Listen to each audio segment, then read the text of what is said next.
Traducteur. Sectalon Lumian se tenait à la sortie de la grotte de la Carrière, voulant travailler avec Monsieur K pour affronter Perle, mais ne sachant pas comment procéder. L'expérience passée lui avait montré que sans divinité, toute action contre un surveillant ne ferait que revenir le hanter, sans affecter du tout le demi-dieu. Avec son masque doré retiré, Lumian ne pouvait que rester en place, considérant les objets qu'il possédait et qui pourraient être utiles et efficaces. Il n'avait d'autre choix que de regarder le combat entre Monsieur K et Perle se dérouler en tant que simple spectateur. En même temps, il scannait la zone, cherchant un moyen de détruire complètement le monde miroir existant.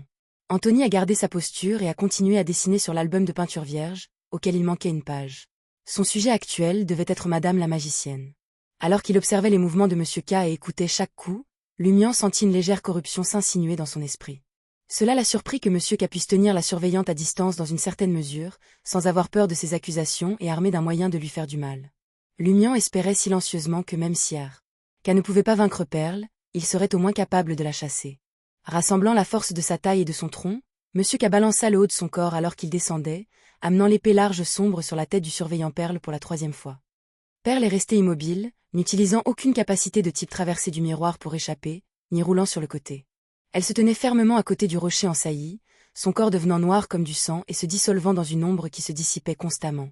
L'épée large sombre énigmatique plongea brusquement, fendant silencieusement les ombres en deux. Les ombres encerclèrent rapidement le rocher en saillie, se déplaçant perpétuellement et fusionnant à nouveau. Il se tordait, s'efforçant de reconstituer la forme du surveillant Perle. Là où l'épée des ténèbres avait traversé, les ombres avaient du mal à former des connexions appropriées, parvenant à peine à s'empiler en une forme humanoïde criblée de fissures et de parties mal alignées. Monsieur K se leva d'un bond, prêt à balancer l'épée large sombre serrée dans la fente béante de sa bouche.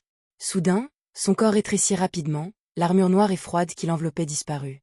Il est revenu à sa forme originale, vêtu d'une capuche noire et d'une robe assortie.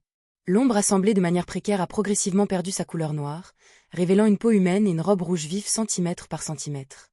Dans la cathédrale obscure, dans un endroit tenu secret, le fantôme du serpent géant de Mercure suspendu dans les airs s'est lentement évanoui. Le redémarrage était terminé. Perché sur un fauteuil en bois noir, Loki s'amincit et rétrécit brusquement, se transformant en figurine en papier. La figurine en papier et la chaise se sont ensuite effondrées, se désintégrant en poussière. Loki se matérialisa dans un coin éloigné de la cathédrale. Le magicien, semblant toujours en vol, invoqua rapidement un autre moi derrière lui. Alors que Loki fouillait dans le vide pour en sortir un assistant, ses yeux noirs de jet devinrent soudainement bleus. Le bleu s'est rapidement coloré en noir, puis est revenu au bleu, les deux couleurs alternant continuellement. Loki était paralysé, incapable d'appeler une aide, permettant au magicien d'étendre sa main droite et de la saisir de toutes ses forces. Le vide sombre se déforma, engloutissant Loki. Ensuite, les deux se sont brisés en fragments, finalement enterrés dans un abîme sans fond. Tout au long de cela, le corps de Loki est instantanément devenu éthéré, irréel, comme s'il était une projection ou une marionnette qui avait été échangée à un moment donné. L'ermite, le jugement et le magicien entendirent simultanément un soupir de regret et virent la cathédrale obscure elle-même devenir éthérée et se désintégrer lentement. Cela aussi semblait être une projection. Une voix âgée et éthérée résonna alors au loin. Mon souhait est que tous les demi-dieux présents soient perdus pendant 3 minutes. La cathédrale obscure s'est complètement effondrée et l'obscurité a englouti les environs, dépourvue de lumière des étoiles et de limites.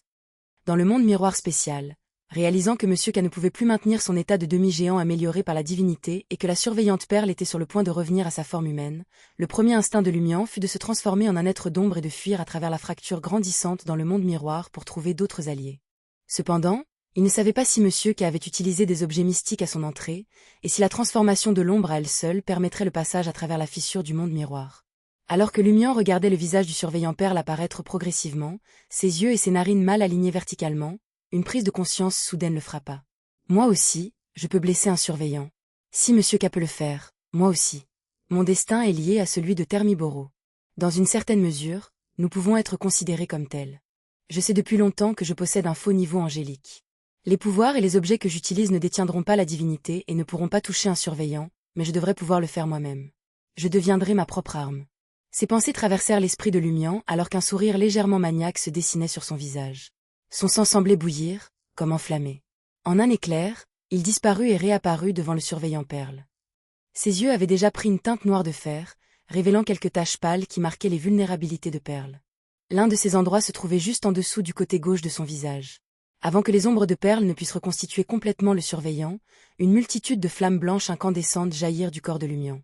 Comme un courant impétueux, ils jaillirent des yeux, des oreilles, des narines, de la bouche, de la peau et des pores de Lumian, l'enveloppant complètement, le transformant en un enfer déchaîné. Faisons ça. Brûlons comme un seul. Explosons ensemble. Lumian, désormais teint avec les flammes blanches flamboyantes, balança son poing droit sur la joue gauche de Perle. Les yeux mal alignés verticalement de Perle trahirent un éclair de confusion avant que la compréhension ne se fasse jour. Mais il était trop tard pour qu'elle proteste ou réagisse. Elle n'était même pas complètement revenue. Bang! Le poing droit de Lumian est entré en collision avec la joue gauche de Perle, l'effondrant. Alors qu'il frappait, une horrible blessure est apparue sur sa propre poitrine et son abdomen, mais elle a été rapidement consumée par les flammes blanches flamboyantes. Perle a ressenti la douleur, mais ce n'était pas un coup mortel. À cet instant, le visage de Lumian, enveloppé de flammes blanches flamboyantes, affichait un sourire sinistre et frénétique. Ça marche vraiment. Je peux vraiment m'utiliser comme une arme pour frapper un surveillant. Boum!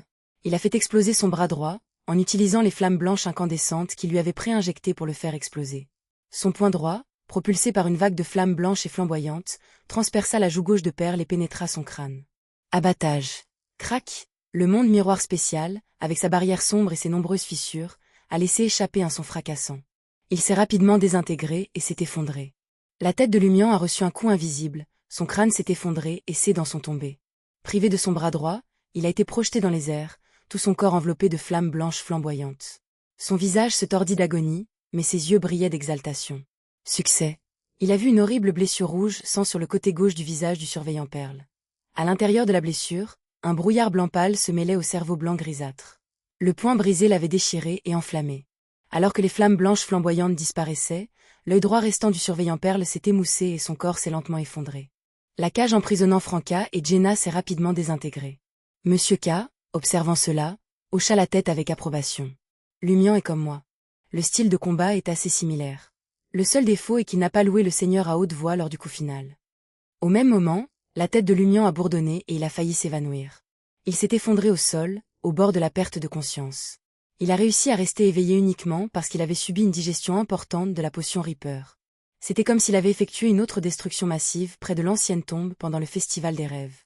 IWJ Lumian était d'abord ravi, mais il se força ensuite à se lever, choqué et méfiant.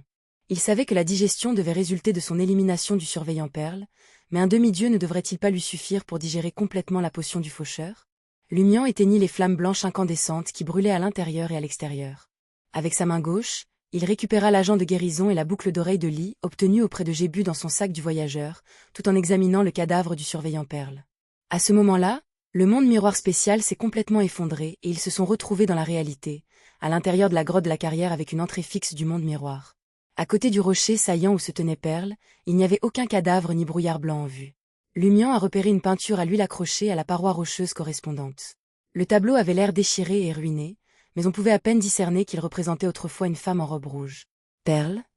Je n'étais pas face au véritable surveillant, mais à une figure peinte qu'elle avait créée à l'aide d'un objet du chemin Pixie.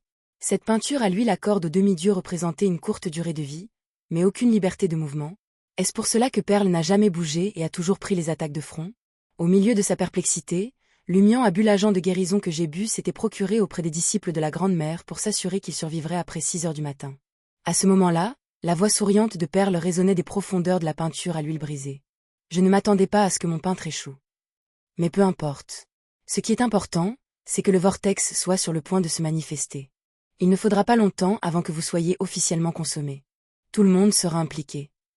La voix de Perle s'est progressivement estompée dans les profondeurs de la peinture à l'huile, contrecarrant la tentative de Monsieur K de la suivre par téléportation.